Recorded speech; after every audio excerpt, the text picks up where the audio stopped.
क्या हुआ अम्मी? नहीं कह पाई मैं। क्या? उनके सामने मेरी जुबान नहीं खुल पाई।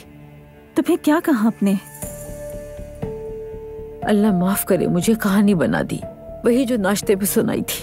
तौबा अस्तगफिरुल्लाह। अब क्या करूं मैं? अच्छा रुके, हम कोई हल निकाल लेंगे। आप पुरसुकून हो जाए अम्मी, सब ठीक हो जाएगा। हाय,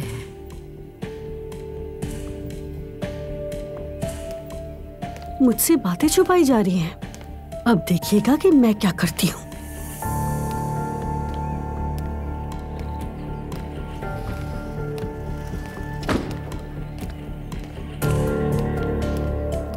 बेटी मैं जा रहा हूँ, तुम्हारी माँ कहाँ है?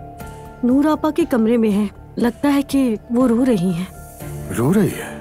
मैं जाके देखना चाहती थी लेकिन फिर रुक गई कि कहीं वो मुझे कुछ कह ना दे। प्लीज बाबा आप जाकर देख लीजिए, कहीं कुछ बुरा तो नहीं हुआ उनके साथ। अजीब बात है, सुबह तो सब ठीक था।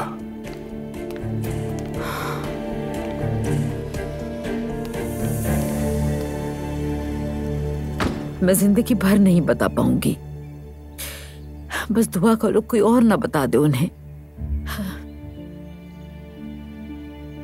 यूशा हजरत के दरबार पे जाना चाहिए हमें। हाँ जाएंगे अम्मी, जरूर जाएंगे। या अल्लाह तू ही मदद कर मेरी। क्या करूं मैं?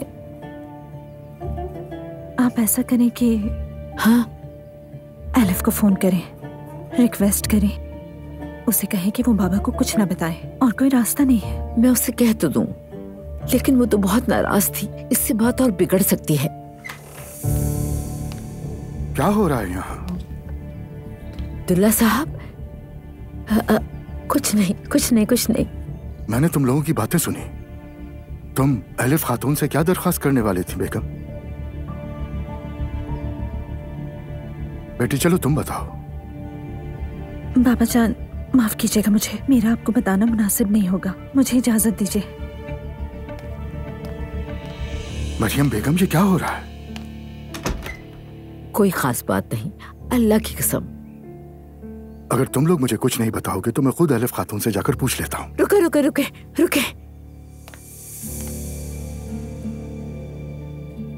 मुझसे गलती हो गई, मुझसे आप नाराज हो जाएंगे। ये तो मैं समझ गया हूँ।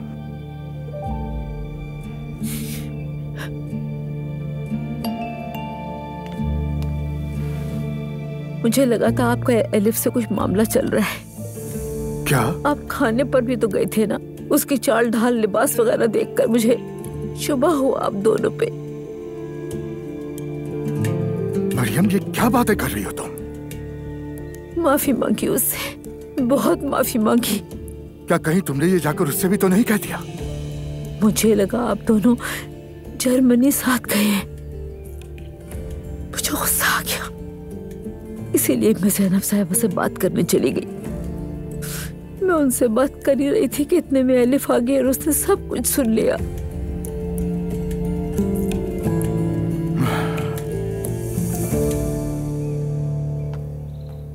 नूर आपा, हाँ कॉफी पियेंगी आप? नहीं, मेरा दिल नहीं चाह रहा कॉफी पीने का। कुछ हुआ है क्या? चेहरे का रंग उड़ा हुआ है। नहीं तो। हाँ अच्छी बात है। दुआ कहाँ है? मुझे क्या पता, अपने कमरे में होगी। आपको अजीब नहीं लगता कि वो कमरे से नहीं निकलती? वो हामला है नाइला, दुनिया की वाहिद हामला औरत जैसे वही है। शायद वो हमें नजरअंदाज करती है। बगैर किसी बात की वो हमें क्यों नजरअंदाज करेगी? मैं फजूल में नहीं कह रही हूँ आपा, हो सकता है दुआ को हमारे साथ रहना पसंद ना हो, इसीलिए बस वो अपने कमरे में रहती है। हस्बुनल्लाह व निअमल वकील। खातून तुम्हारा दिमाग खराब हो गया है क्या? तुम एक बाअमल मुसलमान औरत हो मरियम बेगम। अल्हम्दुलिल्लाह। तो फिर तुम ऐसा सोच भी कैसे सकती हो? और अगर सोच भी लिया तो दूसरों के दरवाजे पर जाकर कह भी दिया। तुम्हें मालूम है किसी पर बहतान लगाना कितना बड़ा गुनाह है? मालूम है, मगर मैं क्या करती, शैतान ने बहका दिया। तुम्हें बहकना नहीं चाहिए था। इतने सालों बाद ये सब क्या कर बैठी हो?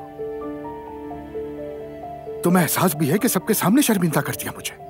बिल्कुल सच, आप बिल्कुल दुरुस्त कह रहे हैं। शर्मिंदा हूं मैं, मगर वहां मैंने सबसे माफी मांगी, एक बार नहीं 1000 बार। लेकिन अब मैं क्या करूं अब्दुल्ला साहब, आप ये बताइए मैं क्या करूं? मुझे समझ नहीं आ रहा कि मुझे इस पर गुस्सा करना चाहिए जो कुछ किया तुमने, या इस पर कि मुझ पर शक किया तुमने मरियम बेगम।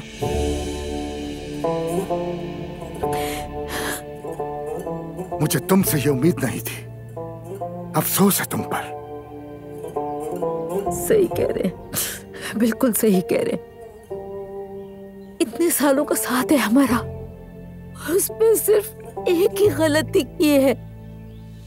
अब हम उन लोगों से कैसे नजरें मिला पाएंगे, इस बारे में सोचा तुमने? वो लोग समझते हैं मेरी बात। गलतफहमी हो गई थी, बता दिया था मैंने।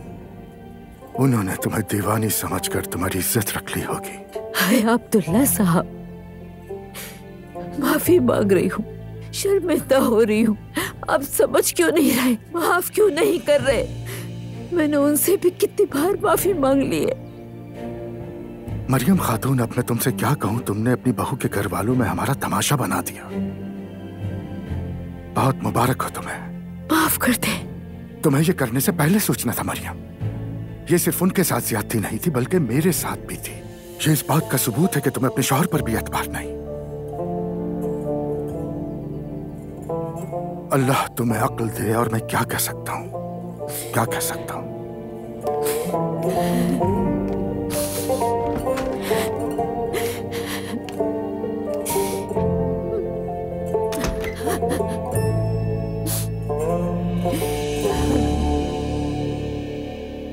तुम्हारा मूड ऑफ लग रहा है।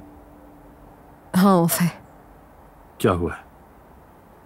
हर किसी से चिढ़ है। ये तो मामूल की बात है। हाँ बिल्कुल, अम्मी से तो कुछ ज्यादा ही है। वैसे अम्मी ने क्या कर दिया? बेचारी ज़ईफ औरत है। ज़ईफ है तो क्या मतलब चिड़चिड़ापन दिखाएंगी? दूसरों की माएं तो बुढ़ापे में नरम हो जाती है।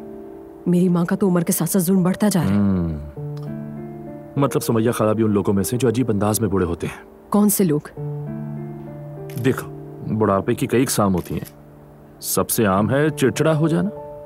हाँ, हमारी वाली वही है। जब इंसान बूढ़ा होता है ना, तो उसमें जज्बातीपन बढ़ जाता है। उनके दिल में आता है कि सब मुझे भूलकर मजे कर रहे हैं, और वो लोगों से बदजन हो जाते हैं। हाँ बात तो ठीक है, ये भी हो सकता है। वैसे मेरी माँ तो मेरी पैदाइश से ही मुझसे चिड़चिड़ी बैठी है, क्या कर सकते हैं। एक और किस्म भी है, वो लोग जो माजी में कुछ गलतियां कर चुके होते हैं, वो बुढ़ापे में नर्म हो जाते हैं, जाते जाते नेक बन जाते हैं। क्या पता कब क्या हो जाए। यार रोहान, तुम्हारी बातें तो दिलचस्प हैं, लेकिन तुम इन सब पर इतना और क्यों करते हो? बस ऐसे ही, इसे मेरा तज्जिया समझ लो। हेलो एलिफ ऑर्गेनाइजेशन, अस्सलाम वालेकुम। वालेकुम अस्सलाम। मैं ओनाल होल्डिंग से इकराम बोल रहा हूँ, अब्दुल्ला साहब का असिस्टेंट हूँ। जी फरमाइए। क्या एलिफ साहिबा से बात हो सकती है? जी जरा 1 मिनट दीजिएगा। अब्दुल्ला साहब का असिस्टेंट है, बात करना चाहता है तुमसे। ठीक है, लाओ तो मुझे। हेलो। हेलो एलिफ साहिबा, हमारे कुछ होटल्स में तकरीबात रखी जा रही हैं और इस बार आपके साथ काम करना चाहते हैं। हाँ, अगर आप मुनासिब समझे तो।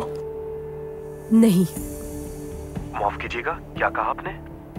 मैं नहीं करूंगी। मगर एलिफ साहिबा, ये बहुत बड़े और अहम प्रोजेक्ट्स हैं। अगर आप चाहें तो मैं आपको तमाम तर तफसीलात भेज देता हूँ।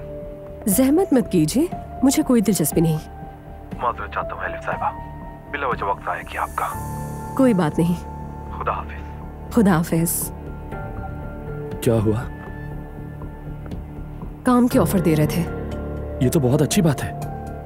उनका काम बड़ा होगा, इस ऑफर को ठुकराना बेवकूफी है। मुझे इन सब चीजों से शदीद किस्म की नफरत है। रसूमात, रिवायात, उसूल, मैं इन सब से खुद को बिल्कुल दूर रखना चाहती हूँ।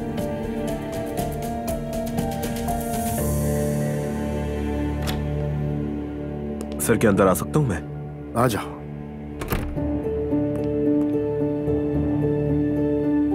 एलिफ साहिबा को कॉल की थी मैंने।